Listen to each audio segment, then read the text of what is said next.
आज का जो हमारा लेक्चर है इसमें एक्सरसाइज डिस्कस करेंगे और फिर हम इस चैप्टर को बिल्कुल ख़त्म कर देंगे। ठीक है, आई होप कि आपको ये पूरा चैप्टर क्लियर हो जाएगा इस एक्सरसाइज के बाद। तो अपनी वीडियो का आगाज़ मैं करने जा रहा हूँ। अगर कोई भी कंप्यूटर है या कंप्यूटर से कनेक्शन आप करना चाह रहे हैं तो वो स्मॉल जियोग्राफिकल एरिया की टर्म है। ठीक है, तो इसको हम कहते हैं लोकल एरिया नेटवर्क। ये कीवर्ड आपकी बुक में भी लिखा हुआ है।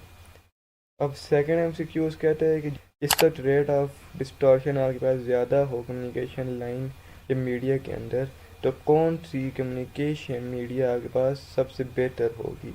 तो आंसर आना चाहिए फाइबर ऑप्टिक केबल। अब ज़रा डिस्टॉर्शन को समझ लेते हैं। अच्छा जी, फॉर एग्ज़ाम्पल मैंने डेटा यूँ सेंड किया, कुछ इस तरीके से मेरा डेटा दिख रहा था। इसके बाद डेटा कुछ इस तरह का हो चुका है, तो आपको समझ आ जानी चाहिए कि ये चेंज इन शेप का नाम डिस्टॉर्शन कहलाता है। ठीक है। अच्छा, अब थर्ड एमसीक्यू की तरफ हम बढ़ने जा रहे हैं। Which of the following network device transmit message intelligently, यहाँ पर एल वाई आएगा, इंटेलिजेंटली इंटेलिजेंटली डेस्टिनेटेड डिवाइस। तो यहाँ पर इंटेलिजेंटली की बात आ गई, आप यहाँ से इंटेलिजेंट कीवर्ड है। ठीक है, तो इसको मैं हाईलाइट कर लूँगा, इस कीवर्ड को आप हाईलाइट करें, इंटेलिजेंट। और इसका आंसर आना चाहिए router. The most intelligent of all is known as router. ठीक है, सबसे ज़्यादा इंटेलिजेंट कौन होता है, राउटर। अच्छा, अब चौथा एमसीक्यूज है जी, पूछता है कौन सी टेक्नोलॉजी है जो बनाती है कंप्यूटर जैसे सिमुलेशन ग्राफिक जनरेट करके देती है, जो आपको रियल लाइफ की फीलिंग देते हैं। पास ये वर्ड आ जाता है कंप्यूटर सिमुलेशन। ठीक है, और आंसर आना चाहिए वर्चुअल रियलिटी, एक ऐसी चीज़ है जो आपको ये इन्वायरमेंट प्रोवाइड करती है। फिर के पूछता है पाँचवें एमसीक्यूज में कि कौन सी ऐसी टेक्नोलॉजी है जो लेज़र बीम इस्तेमाल करके तस्वीरें बनाती है। पहली इसने चीज़ ये लेज़र बीम, तो आप लेज़र बीम से समझ जाएं ये कोई इस तरह की इस्तेमाल हो रही है रोबोटिक्स से रिलेटेड। अब तस्वीरों के बारे में बात की तो मुझे पता चल गया ये 3D होलोग्राफिक इमेजिंग के हवाले से इसने बात की। The right answer is the for MCQ number 5 is 3D holographic imaging. फिर हम लास्ट एमसीक्यू की तरफ आते हैं। विच technology provides telecommunication at high speed. Telecommunication हमारे पास एक टर्म है और हाई स्पीड दूसरी टर्म है। यहाँ हमारे पास आंसर आना चाहिए 5G। ठीक है, अब हम आ जाते हैं अपने शॉर्ट रिस्पॉन्स क्वेश्चन पे।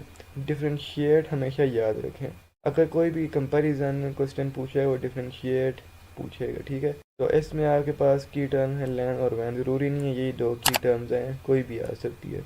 अगर शॉर्ट की टर्म है जिस तरह ये लिखी, तो सबसे पहले आप इसकी फुल फॉर्म बता दीजिए। ठीक है, तो इसके दो बेनिफिट्स, तो आपकी रिक्वायरमेंट कंप्लीट हो जाती है। तो ये स्ट्रक्चर था हमारे पास डिफरेंशिएट। अगर इसकी जगह आपके पास नेटवर्क स्विच या नेटवर्क हब की डिफरेंशिएट आ जाए, सबसे पहले नेटवर्क हब क्या करता है और उसके बाद नेटवर्क स्विच क्या करता है, इसके थोड़ा सा डिफरेंस बताएंगे।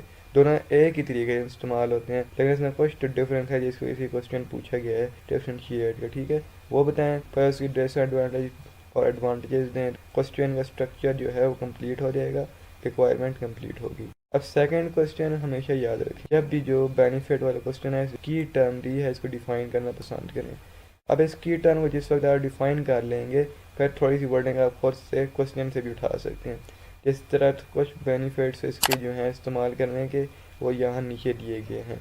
तो ये मैंने लिख दिए हैं, file sharing, hardware sharing, software sharing और कम्युनिकेशन। फाइल शेयरिंग में जितनी भी फाइल्स, डॉक्यूमेंट, पीडीएफ, ठीक है, पीपीटी मतलब प्रेजेंटेशन वाली है, एक्सेल फाइल है, कोई भी फाइल है वो फाइल शेयरिंग में आती है। हार्डवेयर शेयरिंग में अगर आपको आउटपुट चाहिए प्रिंटर की सूरत में, फिजिकली चीज़ आप देखना चाहें, ठीक है, कंप्यूटर में तो डिजिटल स्टोर होती है, आउटपुट जो होती है वो हार्ड कॉपी होती है, सॉफ्ट कॉपी। अभी जो मैं आपको दिखा रहा हूँ ये सॉफ्ट कॉपी। ये अगर आप हार्ड फॉर्म में चाहिए तो आप हार्डवेयर शेयर करेंगे ताकि आपको चीज़ फिजिकली अवेलेबल हो। स्कैनर से आप आउटपुट तो कर सकते हो, उस हार्डवेयर शेयरिंग में आ जाते हैं, लेकिन कोई भी चीज़ स्कैन करेंगे वो कंप्यूटर के अंदर डिजिटल फॉर्मेट में कन्वर्ट होगी, हार्ड से सॉफ्ट में रिवर्स काम कर रही है प्रिंटर वाला स्कैनर। ठीक है, अब सॉफ्टवेयर शेयरिंग में आपके पास कोई एप्लीकेशन ऐसी होती हैं जो आप अपने पीसी में चलाना चाहें, लेकिन अब आपके पास नेट इतना अच्छा नहीं है, पहले आपने डाउनलोड करके रख ली। ठीक है, तो वो आपने सर्वर के अंदर स्टोर के जितने भी कंप्यूटर कनेक्ट होंगे आपस में, उसमें किसी किस्म की भी सॉफ्टवेयर आप तमाम कंप्यूटर के साथ शेयर कर सकते हैं बआसानी। तो ये हमारे पास सॉफ्टवेयर शेयरिंग आती है। गेम्स भी आप एक दूसरे के साथ शेयर कर सकते हैं, इंस्टॉल कर सकते हैं। फिर चौथे नंबर पर हमारे पास कम्युनिकेशन, जो आप राब्ता एक दूसरे को कनेक्ट करवा रहे हैं, आपस आपस में चीज़ें शेयर करें, ये वही चीज़ है। तो यही तो फ़ायदा है नेटवर्क के साथ कनेक्ट होने का। अब थर्ड क्वेश्चन में हम स्ट्रक्चर भी समझेंगे और क्वेश्चन भी समझेंगे। पहली तो बात है कि रोल क्या है नेटवर्क स्विच का। भी जो की टर्म है नेटवर्क स्विच, इसको आप डिफाइन कर दें। फिर वापस आए क्वेश्चन की तरफ, इसका जो मेन पर्पज़ रोल आप डिफाइन करेंगे, ठीक है। तो ये पहले मैंने डेफिनेशन लिख दी और इसका रोल बता रही है कि ये जो है दो या दो से ज़्यादा जो लैन कंप्यूटर्स होते हैं उनको वायर्ड कम्युनिकेशन के साथ जोड़ने के लिए इस्तेमाल होता है, ठीक है। तो ये हमारे पास रोल भी हो गया, डेफिनेशन भी होगी। अब चौथा क्वेश्चन का स्ट्रक्चर समझें। स्ट्रक्चर मैंने आपको समझा दिया, रिक्वायरमेंट पूरी होगी।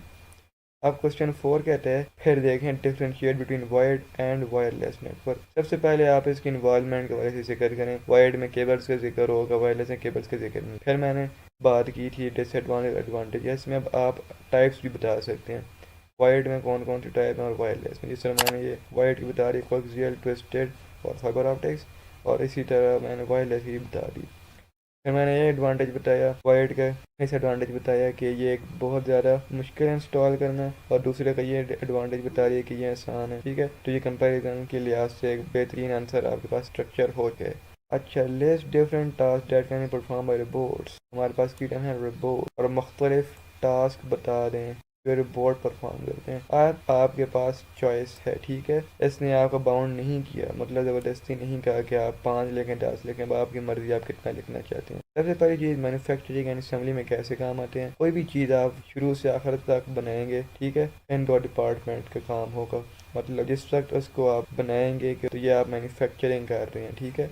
असेंबली मतलब उसकी बॉडी पार्ट्स जुड़ेंगे किस साइड पे, तमाम चीज़ें किस तरह असेंबल होंगी, ये असेंबली का काम। फिर बोर्ड से कंट्रोल किया जाता है कंप्यूटर न्यूमेरिक कंट्रोल से, CNC से। फिर उस लैंग्वेज में उनको स्पेसिफाइड टास्क दिए जाते हैं या जो भी उनसे ख़ास काम लेने हैं। ख़ास काम खैर आप नहीं कहते, मल्टी जनरल पर्पज़ कहते हैं एक से ज़्यादा काम करने को। तो आप उन्हें बता दें या प्रोग्राम कर दें तो वो वही काम करेंगे। अगर एक काम के लिहाज से उन्हें प्रोग्राम करेंगे तो वो एक काम करेंगे, अगर ज़्यादा काम के लिहाज से प्रोग्राम करेंगे तो मुख्तलिफ काम कर पाएंगे मुख्तलिफ औकात में, ठीक है। मटेरियल हैंडलिंग में लोडिंग अनलोडिंग, मतलब गाड़ी से कब चीज़ उतारनी है, वो अनलोडिंग आ जाएगी, उस पर कब रखनी है मटेरियल, जो भारी मटेरियल को किस तरह उतारना है, एक जगह से दूसरी जगह लेके जाना है मटेरियल, तमाम चीज़ें मटेरियल से रिलेटेड सीक्वेंस वाइज रखनी है, मटेरियल हैंडलिंग वालों का काम है। इस वाले से भी आप रोबोट्स को प्रोग्राम कर सकते हैं। हेल्थ केयर में तो आपके पास सर्जन्स जो होते हैं ऑपरेशन करने वाले, प्रोग्राम ने किया जाता है रोबोट्स को ताकि वो उनको असिस्ट कर सकें। जिस तरह आपके सारे असिस्टेंट होता है जो आपको बताया जाता है ये चीज़ें आप दें मुझे ला के तो मैं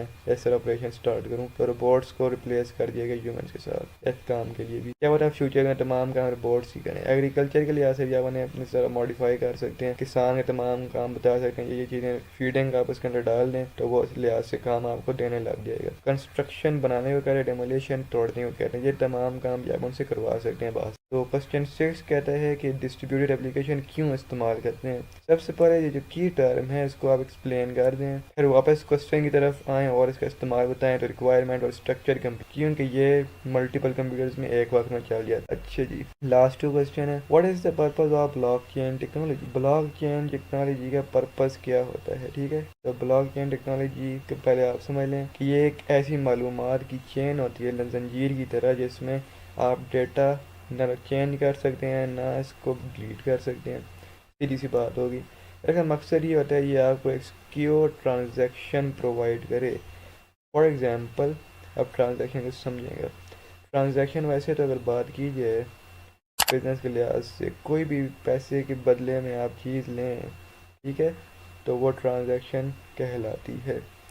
तो अगर आप रजिस्टर कर रहे हैं तो डिजिटल ट्रांजैक्शन के तौर पर रिकॉर्ड हो जाएगी। रजिस्टर करने के बाद जो जो आप काम करेंगे वो सारी ट्रांजैक्शन है आपके पास, ठीक है। तो ये ब्लॉकचेन टेक्नोलॉजी के अंदर स्टोर होती रहेगी और इसको सिक्योर बनाने के लिए इसी को इंतखाब किया गया। अब आ जाते हैं डिस्क्राइब, ये थोड़ा मुख्तलिफ है, इसको समझिएगा। 3D होलोग्राफिक इमेजेस के हवाले से इसने बात की है, और डिस्क्राइब में आप मज़ीद एक पर्सनैलिटी है कोई फेमस, उसके हवाले से बताते ही चले जाते हैं। फैमिली बैकग्राउंड, ठीक है, किस तरह का था, फैमिली मेम्बर्स कितने थे, कौन कौन क्या था, ये सारी चीज़ें डिस्क्राइब में आ जाए। तो सबसे पहले आप इंट्रोडक्शन दे देंगे 3D होलोग्राफी की डेफिनेशन के लिहाज से। होलोग्राम्स तक हो जाएगी बात एक, किसी भी तरह आप इसमें किसी लिख सकते हैं, ठीक है, लेकिन स्ट्रक्चर समझ लें। पहले इंट्रोडक्शन आप डेफिनेशन से करेंगे, फिर मेन बॉडी थोड़ी सी और मज़ीद बात करें, जो आपको इसकी इन्फॉर्मेशन पता है वो एलिबोरेट कर दिया आपने, मज़ीद समझा, फिर कंक्लूजन या कोई इसका एडवांटेज या कोई ऐसी चीज़ बता रहे हैं जो इन्फॉर्मेशन और ज़्यादा आप पढ़ने वाले को प्रोवाइड कर रही है, ठीक है। इसको समझाने के लिए और बेहतर तरीके से आप समझा पाएँ तो वो आपका कंक्लूजन वाला पार्ट हो जाएगा। तो ये आपका स्ट्रक्चर इस हवाले से कंप्लीट हो गया, ठीक है। ऐसे की तरह से लिखा करें ताकि आपको आसानी से याद है। तो आई होप गाइस ये वीडियो आपके लिए बहुत ज़्यादा आसान और हेल्पफुल रही होगी और आपको चीज़ें बहुत अच्छी तरह समझ आ चुकी होंगी। तो मैं मज़ीद आपके लिए इसी तरह आसानियाँ पैदा करता रहूँगा और आपके लिए सब्जेक्ट जो है कंप्यूटर साइंस इंटरेस्टिंग बनाता रहूँगा। तो मुझे दें इजाज़त, मेरे वीडियो को शेयर करें, ठीक है, ताकि बाकी लोग भी इससे कुछ सीखें। अब आपके साथ एक नई वीडियो में ही मुलाकात होगी। तब तक के लिए अपना ख्याल रखें और अल्लाह हाफिज़।